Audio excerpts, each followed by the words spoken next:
What's up everybody? Welcome to today's video where I will be covering, let's say, a refreshed version of the XPG XENIA 15G. Now this laptop right here, as you remember last time, I was really and extremely satisfied when we were talking about cooling, and the performance was quite solid, I do have to say. And then we had the specs, which were also quite nice, and altogether was a quite outstanding laptop. Now right here we have the, it is a refreshed model. It has an RTX 4070, it has an Intel Core i7-14700HX, we have 16 gigs of DDR5 SODIMM, and we have 1 terabyte of ADATA M.2 SSD. Now, apart from all of that, we have loads of connectivity, we have quite cool screen, and all the other stuff that will definitely look quite interesting for you guys. Now, when we go into like visual aspects, I don't see much of a difference compared to the last model. The back part of the laptop has the standard XPG logo, and you have some connections at the back as well. We have quite cool fans that work and you can adjust them quite nicely. Let me just show you quickly here. When you go into the, because they have the control center here as well, this is control center 3.0, so you have the ability to adjust the power modes, flexi key, LED keyboard, fan speed control, and preferences. Now with the LED keyboard you have one zone LED keyboard, so you can adjust the lights as you wish and as you desire.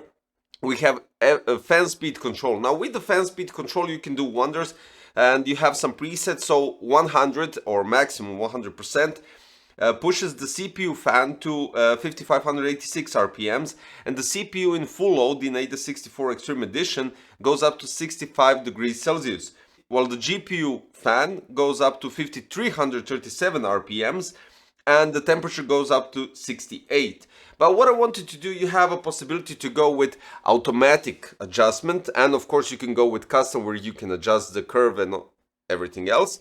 So automatic adjustment goes, I don't know how does it actually regulate the speed of the fans, but choosing automatic, the CPU fan goes up to 3046 RPMs, and the CPU in ADA 64 goes up to 68 degrees, while the GPU fan speed goes up to 3750 and the temperature goes up to 71 degrees Celsius. So lowering down the RPMs by 2000, I would say, or 1500, you get 3 degrees higher temperatures, which for a laptop isn't that bad. It's not bad whatsoever.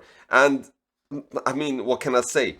Then when we go to Cinebench, now this is quite interesting. Cinebench scores the thermals from 81 to 82 degrees maximum, clock speed on the CPU 3700 megahertz, and the Cinebench scores 23,351, 23,175, and then it started going upwards, even going really close to 24,000, which is outstanding. Corona 1.3, it's a bit strange here to get 168 seconds render time, that's 2 minutes 48 seconds, and 2,878,260 rates per second. In ADA 64, when we're talking about memory testing, read speeds go up to 75,207 megabytes per second, write speed 64,357 megabytes per second, copy 66,908 megabytes per second, latency is 87.4 nanoseconds, and we have CL42. So I would say for DDR5 at 5600 megahertz, this is quite alright, especially since we're talking about SODIMM, and especially with the CL42 and everything else all together, I think that's quite solid. And then I tested out the M.2 SSD as well. I had to do that. ASSD read speed 4300, 89.29 megabytes per second. Write speeds go up to 3881.15. To disk benchmark read speeds 4.66 gigabytes, while the write speeds 4.36 gigabytes. And now in Crystal Disk Mark, we have read speeds reaching almost touching 5000, so 4954.31 megabytes per second, and write speeds going up to 4763.91 megabytes per second. It's quite cool when you can actually do all of this stuff and give you some information about it and what you can expect from the performance. Now also what I did, I didn't go this time with Hogwarts Legacy like I did last time.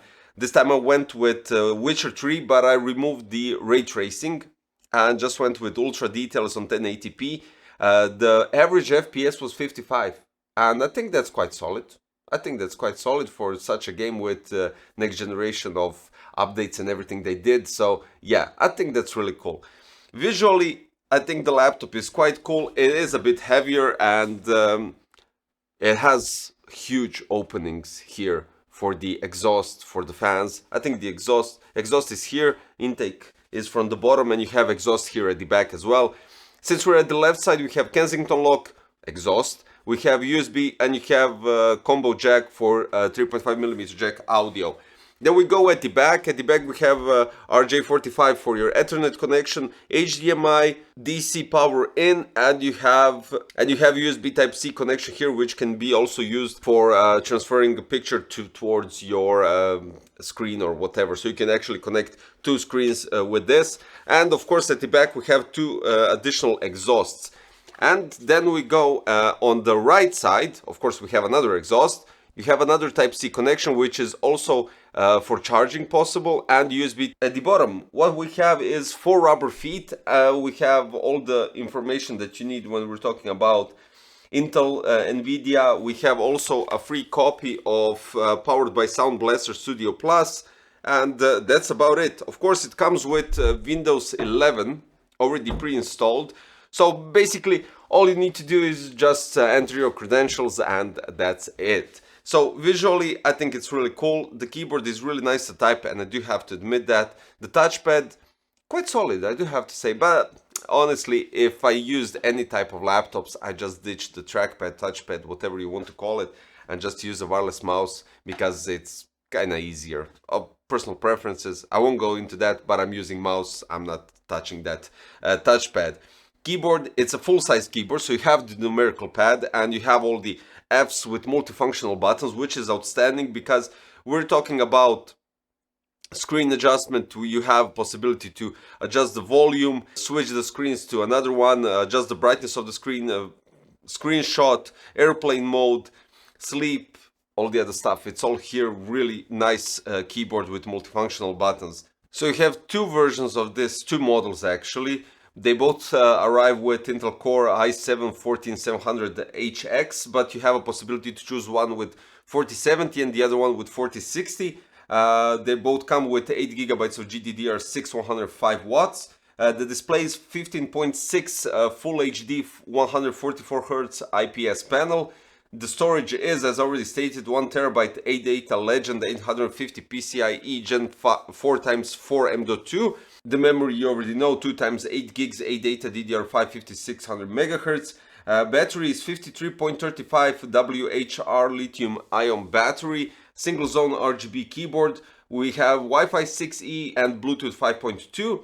For the ports, as already stated, you have one USB 3.2 generation 2 Type A, one USB 3.2 generation 1 Type A as well, two USB 3.2 generation 2 Type C, one HDMI 2.1, one audio combo jack, and RJ45.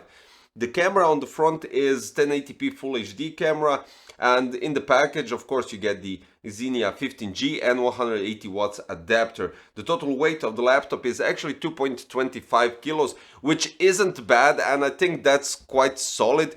It is a bit thicker when you take everything into consideration, the screen and everything. I think it's like maybe 2 centimeters, 2.5 when we're going here at the edge, but nothing drastical, to be honest. So performance-wise, you can play AAA games, depending on the details, of course. I played ultra details on Witcher 55. It's definitely something when we're talking about mobile graphic card, the mobile processor. It's a completely different story than when we compare an actual 4070 with an actual 1470K. But being able to adjust the fan speed control, giving you a possibility to go into the power mode, for instance, and you have the performance, you have the entertainment, and you have a quiet mode as well, which I turned on right now because I don't want to have any interactions with the microphone. But this actually is exchanging the panel refresh rate when you go into quiet mode, and it actually says that this is, let's say, enable this mode if you're in some sort of a quiet place. So I would say library or anywhere else that you need to work on your laptop, but you still need to be quiet and not in performance, right? So yeah, quite satisfied with the performance without a doubt when we're talking about the SSD RAMs, the the Cinebench scores, and overall temperature of the laptop, because usually you know how thermals can go high, so this cooling is quite nice, and actually having 4 exhausts is outstanding without a doubt. All in all, big thumbs up again, and I'll repeat myself from the last Xenia 15G to this one. You'll definitely love it when we're talking about altogether concept and having a quite nice chassis and everything else. The link for the new XPG Xenia 15G is in the description below, so you can check out all the details if I might have missed something or skipped something, but I think I covered literally everything. And that'll be all for today, guys. Thanks for watching, and don't forget to subscribe. Hit the like button, click the notification bell, and hopefully I will see you quite shortly in a new video tomorrow. Bye bye.